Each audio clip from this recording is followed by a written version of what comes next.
This is the first of a series of PowerPoint presentations about the life of Father Antoine Garin. In this first one, we look at where he came from and how he got to New Zealand. In July 1810, Antoine Marie Garin is born in France at a small village called Saint-Lambert-en-Bugey. He was the 8th child of the family, and not the last, but only he and his younger brother Numa survived to grow up. So this is a time of high infant mortality, and the mortality within his family seems higher than usual. That's a painting of the village from which he came. Steep mountainous countryside, rough roads. He's the son of an avocat, a lawyer. He gets a good primary education and then is sent to board at the minor seminary in Ballet, effectively a secondary school, but a secondary school with a connection onto a major seminary. It's there that he met the Marists, who were living there and conducting parish missions in that part of France. And while he's still a student there, Father Jean-Claude Collin, the founder of the Marists, the Society of Mary, took over the running of the minor seminary as principal. And he just missed having Peter Chanel, the proto-martyr of the Pacific, as the spiritual director, because when Peter Chanel was appointed, Garin had gone on to the major seminary at Brou.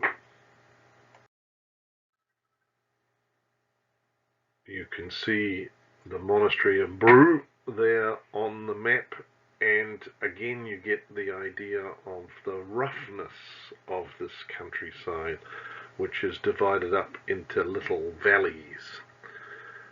He finishes his seminary training and is ordained at age 24 and is appointed as curate, as assistant priest, at another little mountainous village.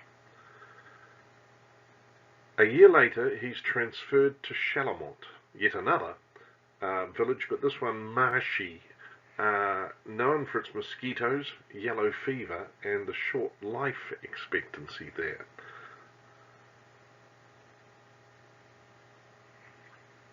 Garin was a diocesan priest at this stage, a priest of the Diocese of Ballet, and he applies to his bishop for permission to enter a religious order, the Society of Mary, and he joins the society because he wants to be a missionary.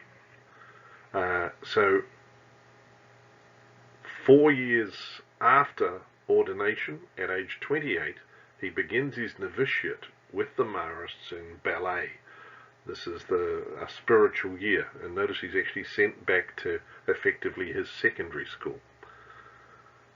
The Marists, after his spiritual year, gaining an appreciation of the charism of the congregation, they appoint him to the minor seminary at Messemure, where he teaches year 6 and music.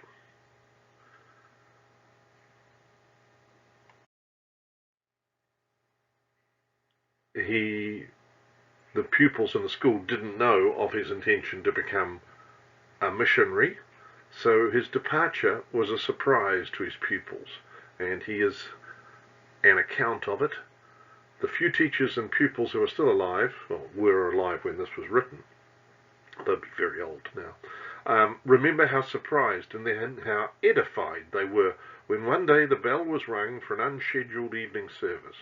After singing the Ave Maris Stella, while everyone was looking questioningly at each other, Father Garin slowly came forward wearing a crucifix round his neck. He went up into the pulpit and in the stunned silence he declared his resolution and said his goodbyes. Then, kneeling at the foot of the altar to the Blessed Virgin, he dedicated his pupils, the house, and his apostolic mission to the Divine Mother. On this occasion, too, he had to be brusque. People could not hold back their tears. After giving the benediction of the Blessed Sacrament, he left for Lyon, and he was to go on to leave France for the New Zealand mission, and he was never to return. So, his early life, up until the age of 30, is clustered round a series of small towns in inland France, and quite possibly he'd never even seen the sea. But he was to see a lot of it on this voyage.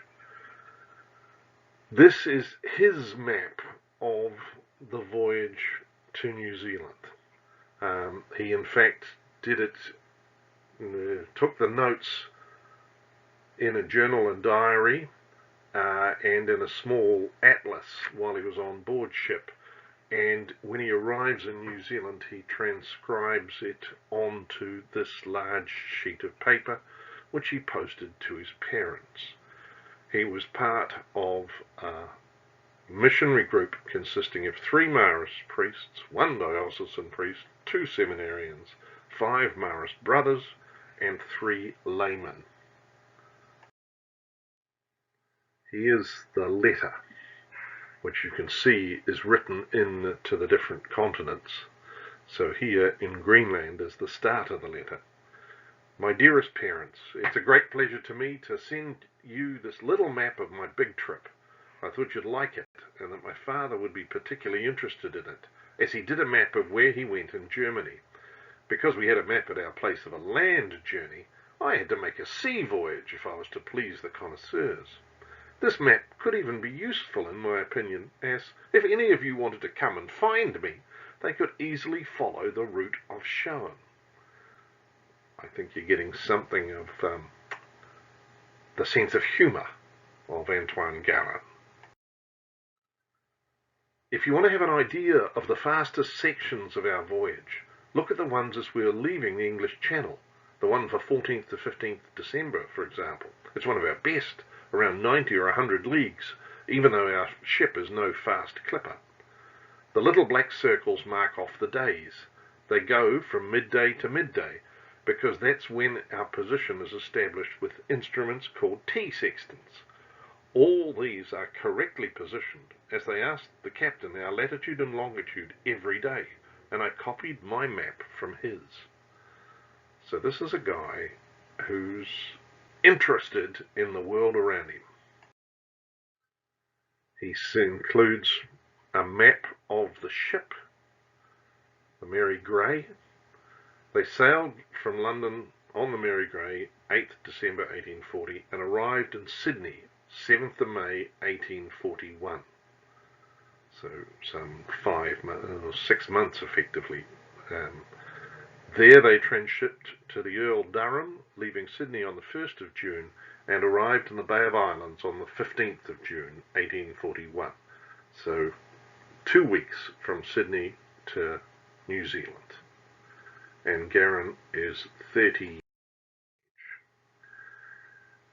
On the Mary Grey, he used his musical talent to advantage, giving flute lessons in exchange for English language lessons from a passenger, as he wished to practice his English as soon as. There's the final voyage, where you can see them call into Sydney, and he shows a different colour there, where I presume they took another boat ashore, and he says what the weather's like each day and what's going on. So he's got a note about each day. And there's 3 interesting dots marked on his map. You can see the voyage where they come into Kororareka, but he marks the antipodes of Lyon, the antipodes of Saint-Rambert-en-Bugey, and the antipodes of Paris. Lyon is, of course, the general house of the Marist fathers, and there's his home village, and there's the capital of France. The antipodes is the exact opposite point on the world. If you dropped a line through the center of the earth, from that point, it would come out on the other side of the world at the place marked, Saint-Rambert-en-Bugey. He's telling his parents that he's as far from home as you can possibly get. He is exactly on the other side of the world from where he grew up.